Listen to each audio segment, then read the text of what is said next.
شہید ہوئے، جو دیگر ہمارے فوج کے جوان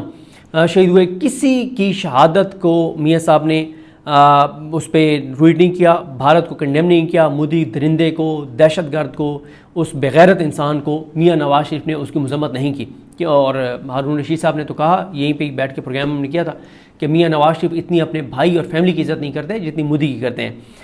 پھر آپ نے یہ بھی دیکھا. اچھا میں یہاں پہ ایک چیز آپ کو عرض کر دوں، یہ جو بات بہت زیادہ ہو رہی ہے نا، یا چلے ایک چیز کو کمپلیٹ کر لوں، پھر یہ میں اس اینڈ میں اس پہ بات کرتا ہوں 1-1.5 منٹ بعد. ایک تو یہ ہے کہ پھر آپ نے دیکھا عظمت بخاری صاحب نے کہہ دیا کہ یہ جنگ کا سارا ڈیزائن جو ہے وہ میاں نواز شریف نے کیا. پھر شہباز شریف کو اس کو نگیٹ کرنا پڑا، عظمت بخاری کو جھوٹا قرار دینا پڑا اور کہنا پڑا کہ جی نہیں، یہ تو عاصم منیر صاحب نے اس کو ڈیزائن کیا تھا. پھر ایک نون لیگ کے رہنما نے کہہ دیا کہ میاں صاحب پرائم منسٹر آفس میں موجود تھے. پھر ایک اور نے کہا نہیں، میرے پاس تو ایسی کوئی نالج نہیں ہے کہ میاں صاحب اس وقت پرائم منسٹر آفس میں موجود تھے. پھر اسپیکر بھی اس طرح کی بات کرتے ہیں، اور پھر فیصل واڈا کو سامنے آنا پڑتا ہے اور فیصل واڈا کو کہنا پڑتا ہے کہ یہ مریم نواز کی نوکرانیاں اور نالائق اور فلاں اور فلاں، اور یہ باپ کو بھی مریم نواز امبیرس کروا رہی ہے، شرمندہ کروا رہی ہے، بے عزت کروا رہی ہے، اور کوئی میاں نواز شریف کا کردار نہیں تھا. اور انہوں نے بھی صحیح میاں نواز شریف کی طبیعت صاف کی اور مریم نواز کی طبیعت صاف کی، اور جو ان کو عظمت بخاری اور ہینا پرویز بٹ اور ان ساریوں کو نوکرانیاں اور کنیزائیں اور اس طرح کے القابات سے نوازا. پھر عظمت بخاری سامنے آتی ہیں، وہ فیصل واڈا کو ذہنی مریض کہتی ہیں، اور اس طرح سے دونوں کے درمیان جو ہے وہ ایک لڑائی اور معاملہ جو ہے وہ چل پڑتا ہے. اب آ جائے اس بات پر کہ میاں نواز شریف جنگ پوری میں خاموش رہے سوائے ایک ٹویٹ کے جو ان سے زبردستی کروایا گیا. اس کے بعد ابھی آرمی چیف کو جب فیلڈ مارشل پہ ان کو ترقی دی گئی تو اس پہ بھی بات ہو رہی تھی کہ میاں نواز شریف کا ٹویٹ آئے گا یا نہیں آئے گا. میں ان لوگوں میں سے تھا جو یہ سمجھتے تھے کہ آئے گا ٹویٹ، لیکن میاں صاحب ڈٹے رہے اور میاں صاحب نے ٹویٹ نہیں کیا. اچھا میاں صاحب اس میں نا دو چیزیں کر رہے ہیں. میاں صاحب یعنی بند کمرے میں شہباز شریف کو کہتے ہیں کہ جی بالکل آپ آرمی چیف کو فیلڈ مارشل کے عہدے پہ ترقی دیں، لیکن پبلکلی میاں صاحب ٹویٹ نہ کر کے ایک تاثر دے رہے ہیں کہ نہیں نہیں میں تو اس فیصلے کے ساتھ نہیں ہوں. میاں صاحب یعنی حکومت کے لیے جنہوں نے ڈیل کیا ہے اس کو بھی پورا نبھا رہے ہیں، لیکن عوام میں بھی یہ تاثر دے رہے ہیں کہ نہیں نہیں میں تو اس فیصلے کے ساتھ نہیں ہوں. اور پھر میاں صاحب جب ان کو وہ آتے ہیں وہاں پہ تو وہ ایسے ہی ان کی فیس ایکسپریشنز دیتے ہیں، ان کے چہرے پہ کوئی مسکراہٹ نہیں ہے، نارمل نہیں ہے، اور ان کے چہرے پہ مایوسی ہے، غصہ ہے، اور بڑی عجیب صورتحال ہے. وہ ہے نا کہ تو شاکر آپ سیاڑے ہیں، حالات نہ پوچھ، ساری شکلیں دیکھ حالات نہ پوچھ، کہ ہماری شکلیں دیکھو ہمارے حالات نہ پوچھو، ہماری شکلیں ہمارے حالات بتا دیں گی. تو میاں صاحب کا چہرہ جو ہے وہ ان کا سارا حال جو ہے وہ بتا رہا ہے. اب کیوں میاں صاحب نے کوئی ٹویٹ نہیں کیا؟ اس سے پہلے مودی کو کیوں نہیں میاں صاحب نے ٹارگٹ کیا؟ اچھا یہ ایک غلط رائے ہے کہ میاں نواز شریف نے مودی کو اس لیے اٹیک نہیں کیا کہ میاں صاحب مودی کو اپنا دوست سمجھتے ہیں. اچھا پھر کچھ لوگ کہتے ہیں کہ میاں صاحب کہتے ہیں کہ یار ہمارا امن ہونا چاہیے بھارت کے ساتھ. ہم سب کہتے ہیں بھارت کے ساتھ امن ہونا چاہیے، لیکن جب بھارت نے اٹیک کر دیا، ہماری مسجدیں، ہمارے قرآن مجید، بچے، عورتیں، بزرگ، نہتے لوگ ہمارے سویلین شہید کر دیے، پھر تو ہم سب نے کہا کہ پاکستان کو جواب دینا چاہیے، اور پاکستان نے الحمدللہ جواب دیا اور ہر پاکستانی کا سر فخر سے بلند کر دیا ہماری افواج نے. تو اس وقت کیا آپ کو امن کی ضرورت ہے، بات کرنے کی ضرورت ہے؟ آپ سوچ سکتے ہیں جب بھارت آپ پہ حملہ کر دے، جب وہ آپ کو کہے کہ ہم مٹا دیں گے پاکستان کو، جب وہ کہے کہ ہم ایجے کے تو کم از کم لے جائیں گے، جب وہ کہیں کہ ہم لاہور پہ بھی قبضہ کر لیں گے، ہم کراچی پہ بھی قبضہ کر لیں گے، ہم پاکستان کو 2 ٹکڑوں میں تقسیم کر دیں گے، مزید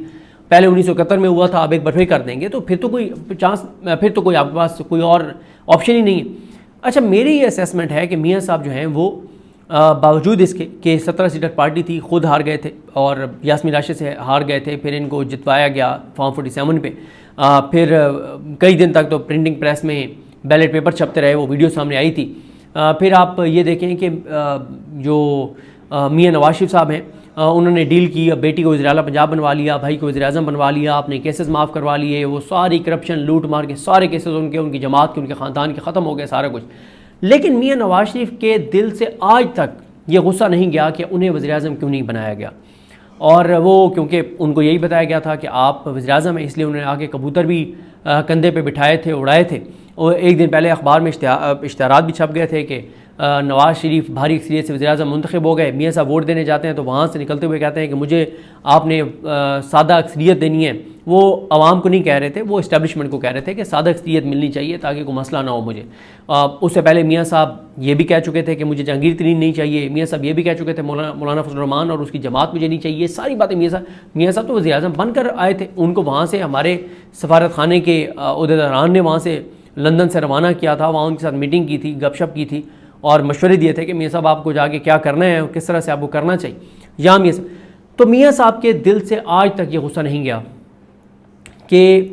میرے ساتھ دھوکہ ہوا, مجھے وزیر اعظم نہیں بنایا گیا. اور میاں صاحب کو جب یہ کہا جاتا ہے کہ بھائی آپ تو اپنی سیٹیں ہار گئے تھے, تو میاں صاحب یہ کہتے ہوں گے, میں نے سنا تو نہیں ہے لیکن وہ ضرور کہتے ہوں گے کہ بھائی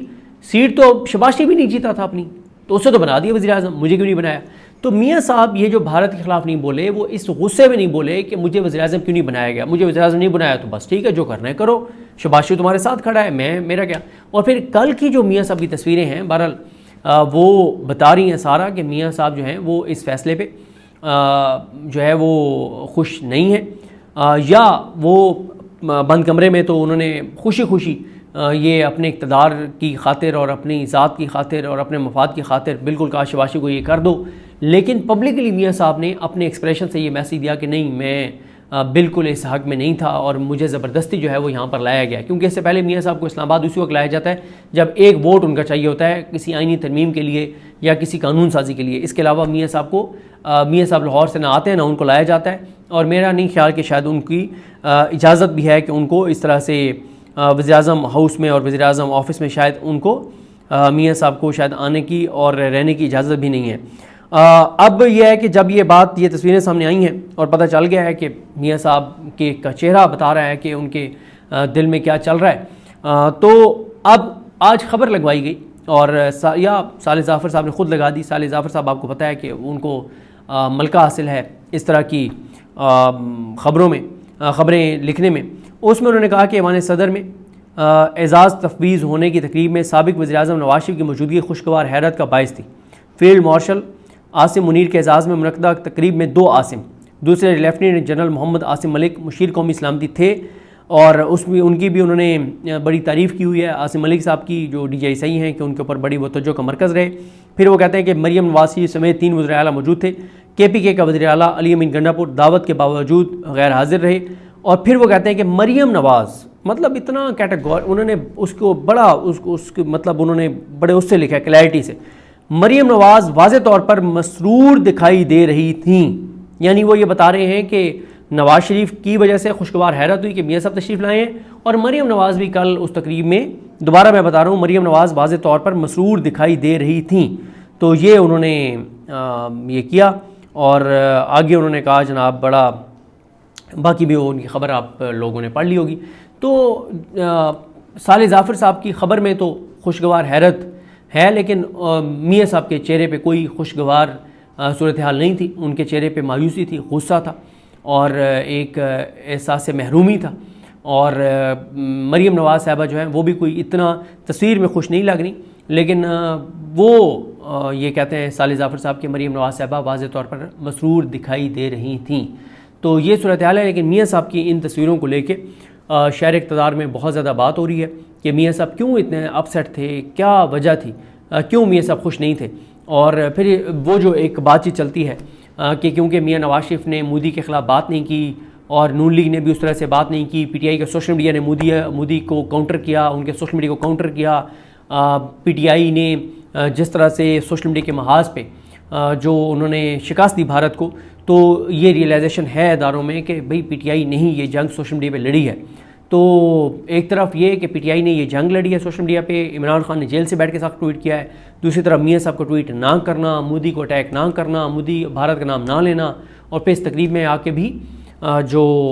چہرہ ہے اس پہ اس طرح کی ایکسپریشنز ہونا, تو اس سے جو چیزیں شہر اقتدار میں چل رہی ہیں پھر ان کو تھوڑی سی تقویت ضرور ملتی ہے کہ سب اچھا نہیں ہے. بہرحال یہ آنے والا وقت بتائے گا, کیونکہ میاں نواز شریف جو بھی کر لیں, لیکن اس میں بھی کوئی شک نہیں ہے کہ اتنا آسان نہیں ہے کہ اسٹیبلشمنٹ کے PTI سے معاملات نارملائز ہو جائیں, کیونکہ شہباز شریف نے جو ڈیلیور کیا اسٹیبلشمنٹ کو وہ عمران خان نہیں کر سکتے, کبھی بھی نہیں کر سکتے. مجھے اپنی دعا میں یاد رکھیں. اللہ کریم ہم سب کا حامی ناصر ہو. اللہ حافظ.